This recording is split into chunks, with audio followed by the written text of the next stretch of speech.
ஆழ்வாய் நடக்கிறவங்களுக்கு எங்கேயுமே எப்பவுமே கையில் நடுக்காது. நாற்று நாளோட கழிவாடி வச்சுருங்க உலகத்தில் லாபம் மட்டும் ஒரே நட்டு கழுத்துனா கை கடை நல்லா போடாயா நீ இதுல போடுங்க முடியுதா இதெல்லாம் கேப்பா இருக்கு நல்லா போடா இல்லைன்னா வேண்டாம். இந்த 100 ரூபாய்க்கு கொடுக்காங்க அது எவ்வளவு படி போட்டு நல்லா போடாயாங்கிற என்னதான் போடுறீங்க பாரு.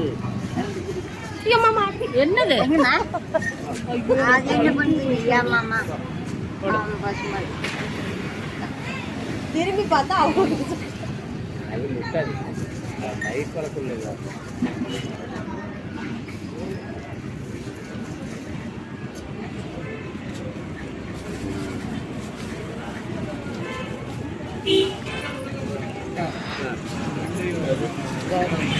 அது எவ்வளோமா உரிச்ச கருவாடு 4 கிலோ